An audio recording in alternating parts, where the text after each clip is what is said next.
দর্শক আসসালামু আলাইকুম।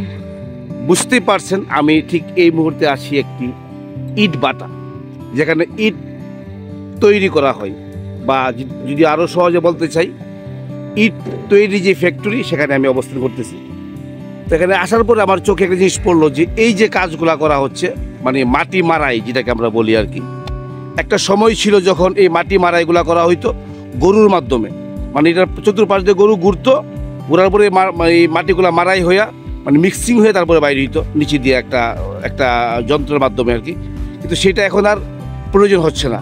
আধুনিক যুগে আধুনিক সিস্টেমে আধুনিকভাবে ওনারা এই মাটি মারাইগুলো করতেছে একটা মোটরের মাধ্যমে। দেখতে পাচ্ছেন এই মোটরটা এখানে সক্রিয় আছে।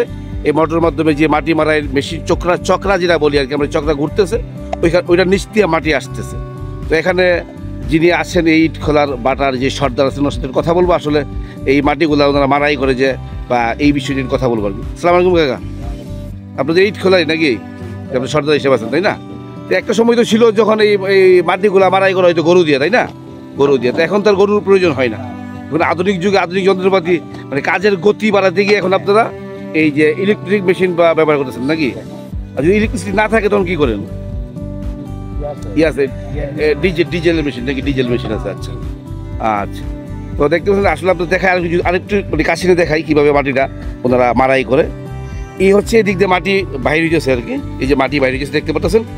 কিন্তু মাটিটা এদিক দিয়ে ওনারা যখন ডালে, এই মাটিটা এদিক দিয়ে এই যে ওনারা বাইরে আইনে সেটা মাটির এদিকটা দেয়। দেওয়ার পরে এখানে একটা চক্রা সিস্টেম আছে, এটা মাটিটাকে ভালোভাবে মিক্সিং করে তারপরে ওই নিচে দিয়া এই মাটিটা এইভাবে বাইর হয় আর কি। এই যে মাটিটা বাইর হইতেছে। তো ভাইদের বাড়ি কোন জায়গায়? ভাই বাড়ি কোন জায়গা? ব্রাহ্মণবাড়িয়া নাকি?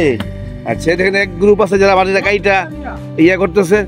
আবার উনি মাটিগুলাকে এখানে একটু পানির মাধ্যমে একটু মানে ভিজাইয়া মাটিগুলা ওই গাড়ি তুলেছিল। এই মাটিগুলা এখানে দেওয়ার পরে এই মাটিগুলা মিক্সিং হইয়া আপনি যে নিচে বাইরে গেছে, তারপর এটাকে ইট বানানো হয়। ইট কীভাবে বানানো হয় সেটা আপনাদেরকে দেখানোর চেষ্টা করবো ইনশাল্লাহ। সাথে থাকবেন। আর যদি ভিডিওটা ভালো লাগে অবশ্যই ভিডিও শেয়ার করে দেবেন, এবং যদি আপনি আমার পেজে নতুন হয়ে থাকেন তাহলে পেজটাকে ফলো করবেন।